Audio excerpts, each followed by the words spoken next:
Alrighty. Well, pleasure, everybody. This is the second episode of Funktasy Unmuted, brought to you by Funktasy Academy. My name is Aristo. I am the lead A&R here, and I will be your host for this compelling conversation about hypersexualization and questions about is it shaping youth society, identity, mainstream trends, things of that nature. We do have our team and roster of A&R leads, and we'll start off. Please introduce yourself. Hi, So I'm. I guess Oh, go ahead, go go ahead, go ahead. ahead, go ahead. Okay, All right. I'm Katie. I'm new to the team, but I'm excited to be on this panel. I have a lot of thoughts specifically about this subject. So yeah, nice to see everyone. Yeah, I'm Jacoby. I've been on the team for about I think it's 4 months now. Also equally excited to talk about the subject and happy that y'all are here. Hey, I'm Jess. Yeah, I think this topic's really interesting, so excited to get into it. Hi, I'm Perfect. Fura, and I'm really excited to be here and to share um this time with you. Great. I'm Michael. I've been here for about a week, but I'm excited to be here and talk about this topic. Cool. Anyone else? I think that is, we do have a full house of members here. A lot of opinions here at Funktasy Unmuted. We specialize, of course, in music, entertainment, everything else with the magazine and all, but right now, primarily focused, we love discussion. And this is what it is right now. We'll be talking about, like, again, hypersexuality within the music industry. How is this working on the youth itself, right? Now, I grew up in a time personally, and I want to say this again, evolution, influence over the years, right? I feel like when I heard something back in the 50s or my mother playing music, it was very much so about that whole subtle conversation piece, a little bit of a tease, a little tango going on, right? There were wearing long dresses. Even if you showed a little bit of knee, that was extreme, right? So now, from I believe in the 90s and onwards, there's been a shift in the sex appeal. And is it something that we got to look into? Is it something that we've noticed that is also shaping our youth in today's world? I believe it is, but let's hear the panel.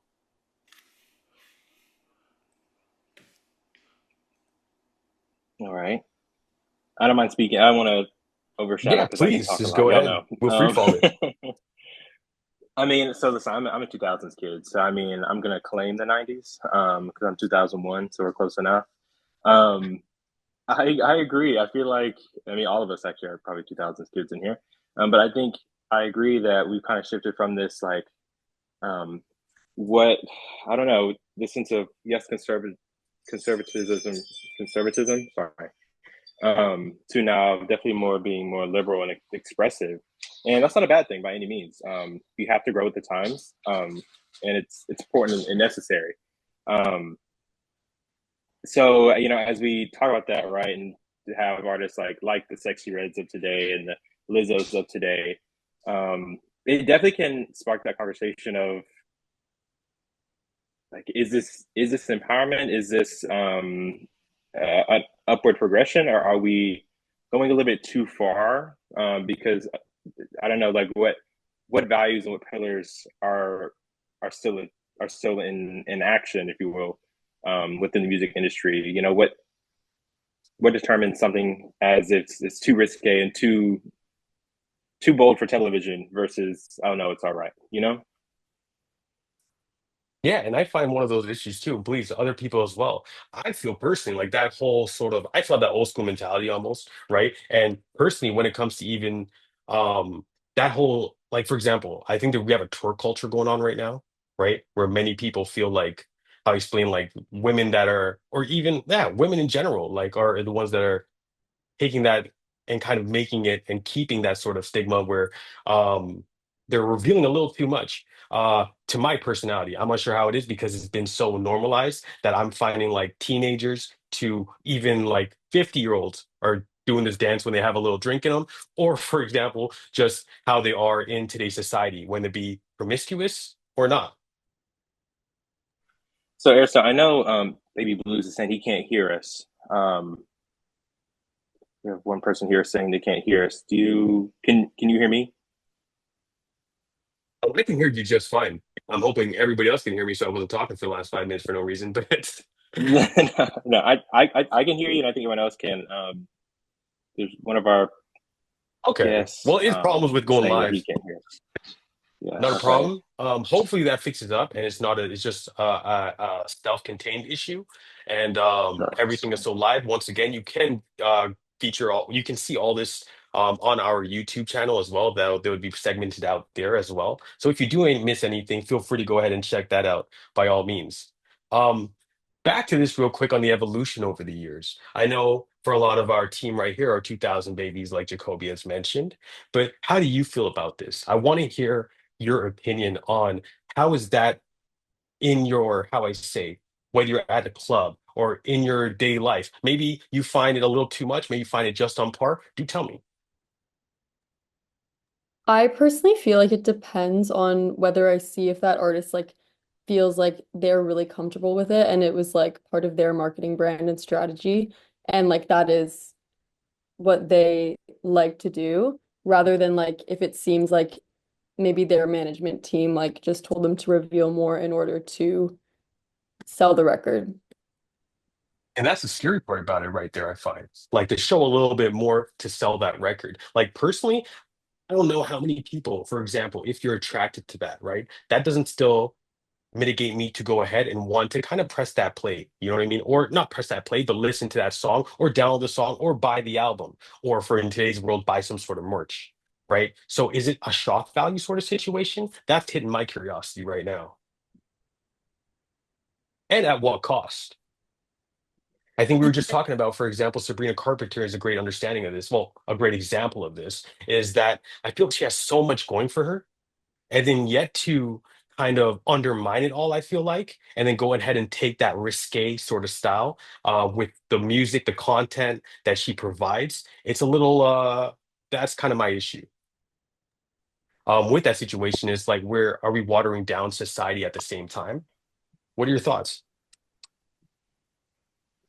I mean, Yeah, I think yeah. I'd argue with Sabrina Carpenter, especially like going back to what Katie was saying, I think it's fairly obvious when like, especially with female artists, you can tell like some of them are doing it because they're kind of pushed into it by their label or management. Some are doing it because they genuinely feel very comfortable, very empowered in their own body.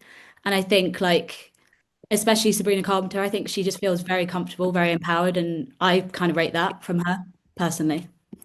Yeah, I actually agree with that. And I feel like I was kind of doing some research on her, and I feel like her sense of humor is like she makes a lot of like sexual jokes. And if you listen to her lyrics, like she clearly likes that. And I think she is someone that I was going to argue is like owning it.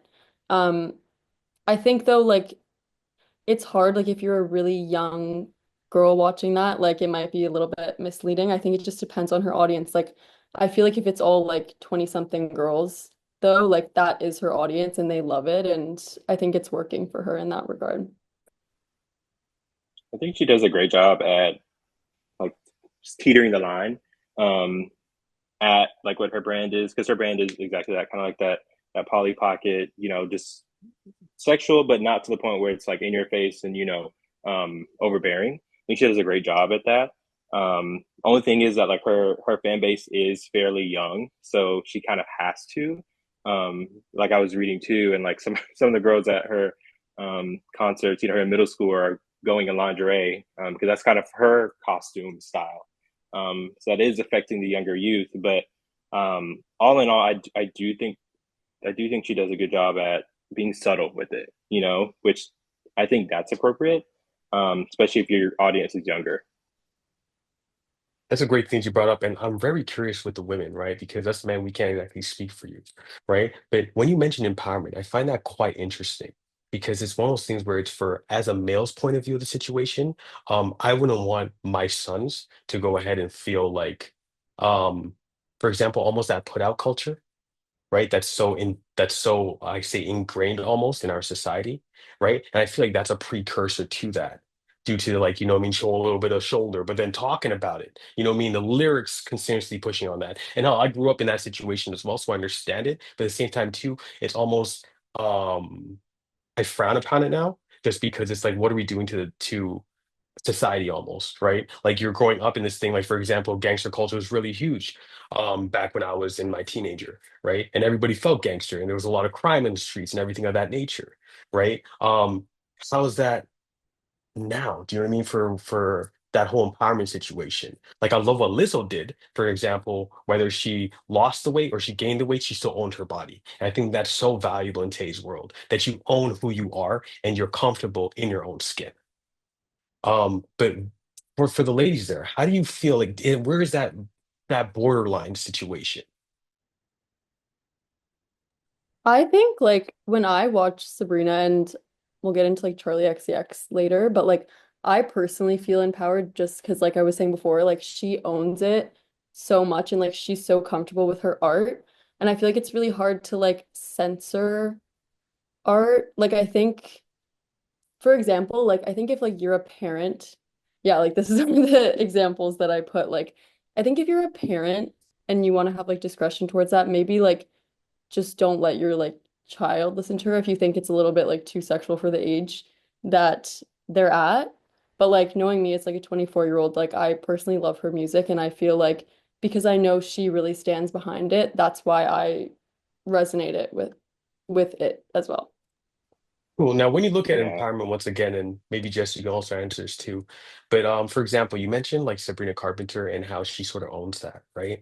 But when it's how I say, like if you look at the Billboard Top 10, it's almost a custom that they go ahead and continuously kind of propagate that up there, right? And we can go down the line of Cardi B, Nicki Minaj, Megan Thee Stallion, and the list goes on and on. Even Sam Smith is a great example because he is a male. And look at this perfect example right here on screen is I believe this is her new track of promotion. Now, I understand. I don't want like, for example, yes, she looks good where she is and what she's doing, right? At the same time, too, it does nothing for me in the sense of your new style, your new song. It doesn't make me want to hit play. I don't know how that feels for the women exactly. So what is that really doing? Is it that's just for likes, right? And then I don't want to go ahead and kind of bash on people and ever, but like, is it for that like? You know what I mean? Is it just that pop factor? Yeah, that's the thing. I feel like we're unfortunately we're never gonna know if it's like her or her team that comes up with stuff like that. To me, it's like this is her brand right now. It's like this like very hyper-sexualized, like almost like oversexed like housewife thing. But like I feel like for her, it's working from a marketing standpoint. Um, but yeah, it's important to note that with like once you reach a certain scale of like being a big pop artist, like yeah, I think especially for women, it is expected of you to hypersexualize yourself. Like I was trying to look, I don't think it applies to like smaller indie artists or anything, but really, really big pop stars, like whether it's like in their lyrics, but like mainly the way they dress, I think it is expected of women, which is definitely a bummer. Now, do you think it's now you mentioned a team, for example, and that's what brings up my attention because it's across the board sort of situation, right? And then that's where almost is the empowerment still there? If it's not though, obviously she's feeling comfortable about it, but is it almost like sort of a scenario, like a brain sort of situation that you're kind of accustomed to it, therefore you just continue in that way? Um, that's something to also understand because it is something that's not just presented with her, but across the board. Sam Smith is a perfect example. I find he came out as very much so, to say lack of a better word, covered up, very much so built around his music itself. And then when he started getting like stardom to a point where it's like, you're a mainstay, everything changed up, everything switched up. A perfect example in society is right here. I would love to bring this up is because this is the presidential election, right? And the song itself first of all, the gyration going on here, you know what I mean, isn't anything that kind of screams to me about empowerment. You know what I mean, from a male's point of view. Maybe females feel differently, but even the song itself, it's very much so built around. What's going on here? This is the presidential election, right?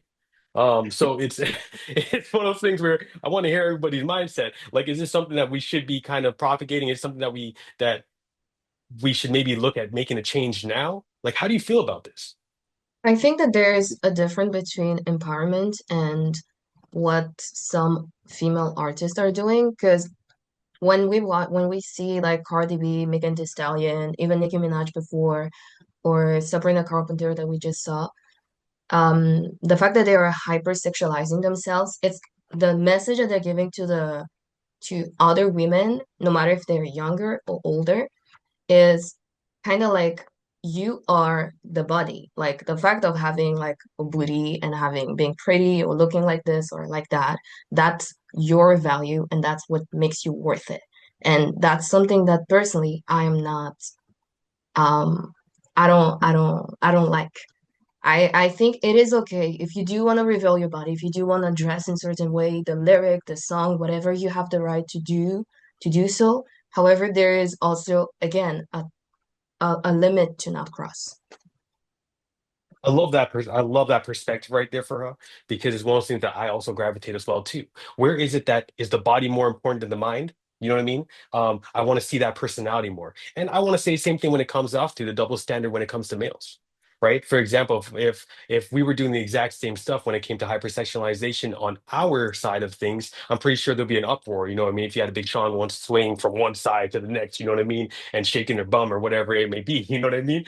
I feel like that may be looked upon or frowned upon versus what it is doing for females. And I find for male artists, and I look at this as an A&R specifically. When I'm looking for that, I look for the personality. I don't care if you're male, female, or whatever it may be. I look for what you have as that personality driven version of yourself that is unique because that unique brand in today's market being so niche filled in the sense of we have music saturations everywhere, right? 100, it used to be 100,000 songs. Now Spotify's latest things, there's 200, 300,000 songs a day that gets released, right? So therefore saturation is definitely in the market regardless of what genre you're in.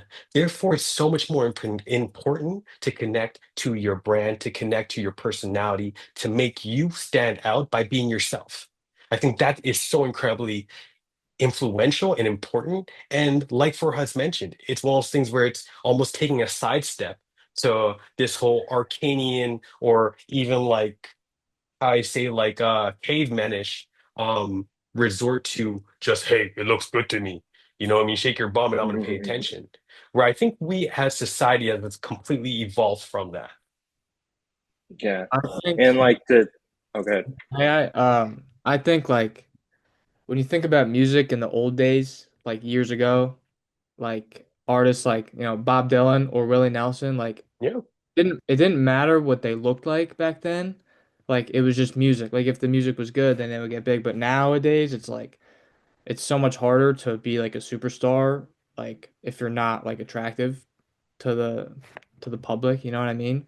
Because now it's selling like with like social media and just like media in general, like you're selling like the person too and how they look.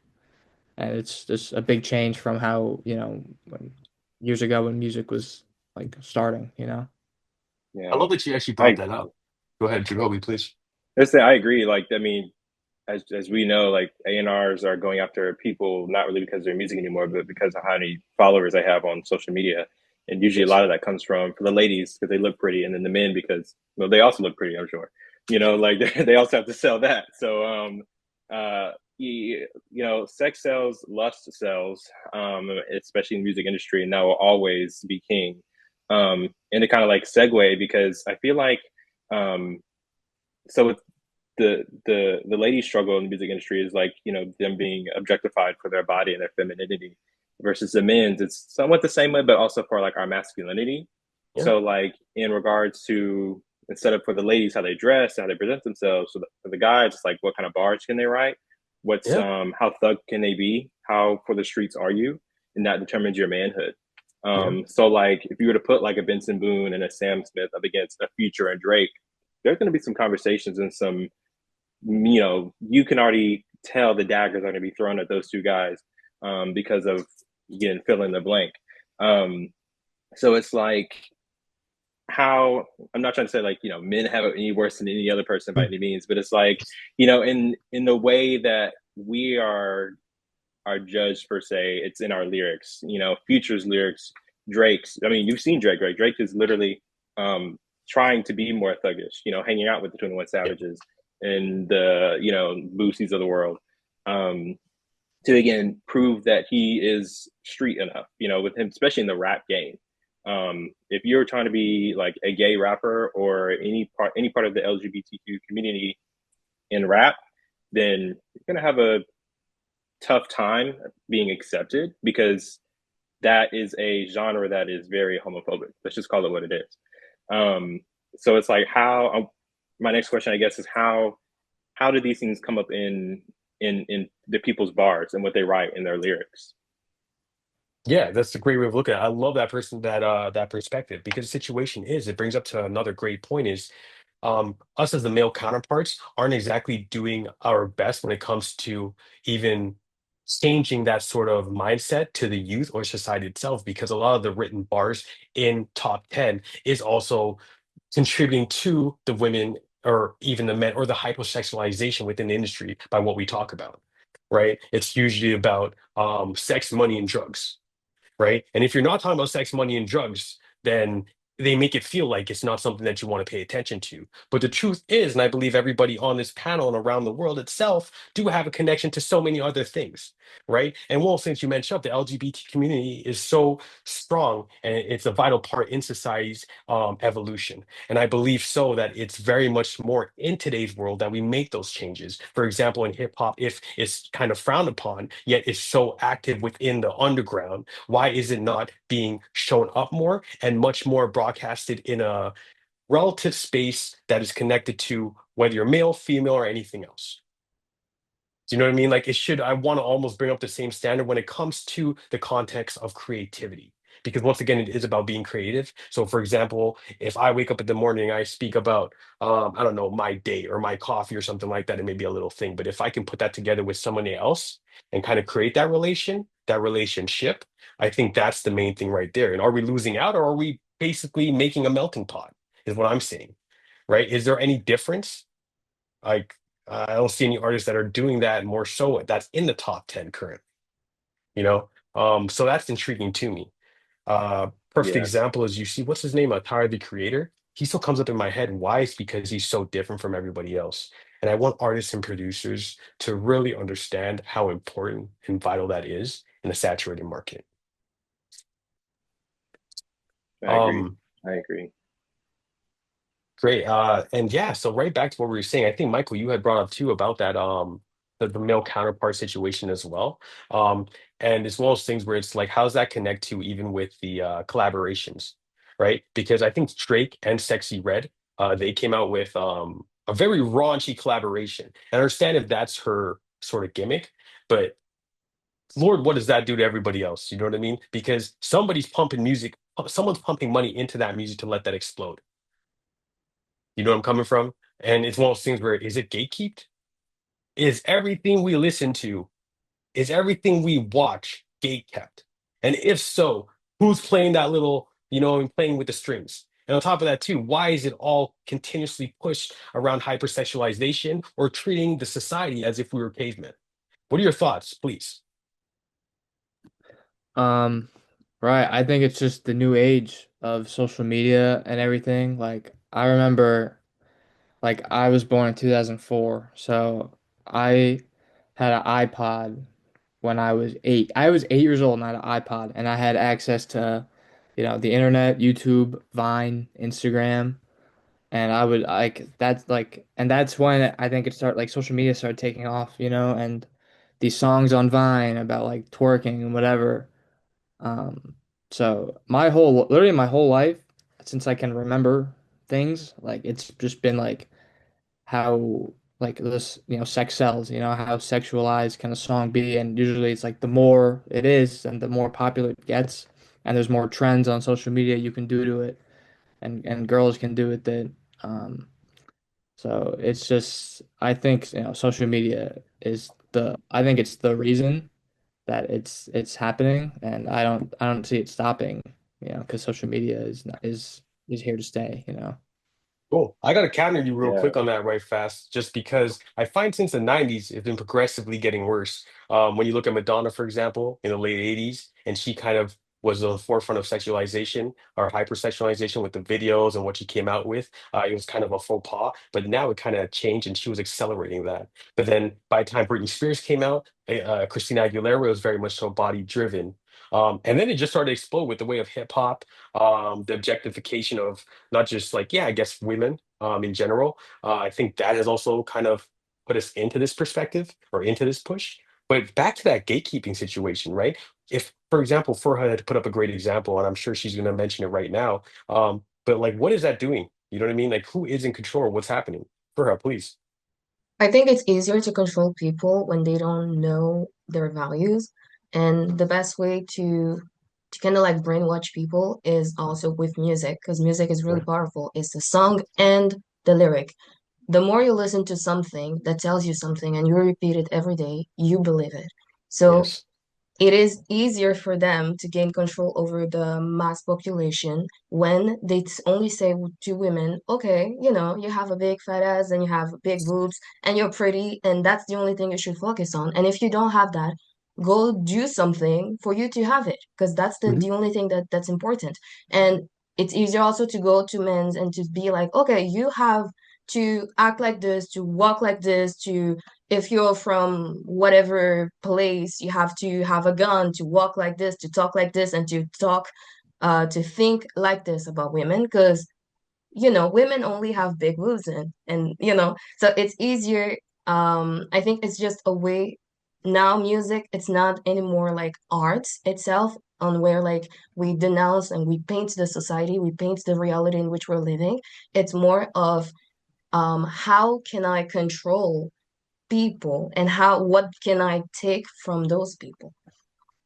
Yeah, yeah, Yes. yeah. And to jump off what you said, for like, you're exactly right. And then to contrast the men's point of that, if you don't have the girl with the big butt and etc., then you're weak. Then you are not a man. Go out. I love what you said about, if you don't have it, then go out and get it. Same thing for us. It's like, if you don't have that, then go out and get it, because then you're not where you need to be in society. And I think exactly what you're saying about playing on someone's insecurities will take you a long way and make you a lot of money as the entity that you want to be. Um, because at that point, they're all locked into you on giving them the tools for success on how to be this alpha man, how to be this ideal man for society that the media is feeding us that women are looking for, which couldn't be far from the truth. But so yeah, I agree. I agree exactly.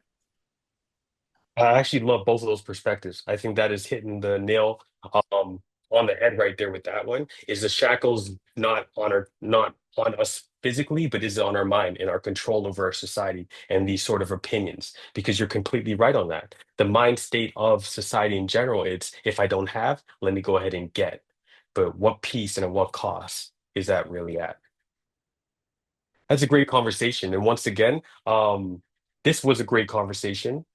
For more information on anything and everything that we're going on, there will be another one next month with a live session. I want to thank all the members that have participated. I want to thank everybody that has joined in. Please keep locked on everythingfunksy.com. If you're an artist, producer, remixer, engineer, or anything of that nature, and you want to get out there and you want to learn more, we have Funktasy Academy. We're starting off further classes in the fall. On top of that as well, we have Funksy Records and Funksy Magazine. Please feel free to reach out to us, demos at funksy.com. We want to hear from you. Me personally, as a lead A&R, I love to hear and see uniqueness. Continue doing what you do, being the best at what you do, and there is no comparison. Stay smiling and stay shining. Look forward to seeing more of everyone here, and let's get on to the next episode 3. Stay well, everyone. See y'all.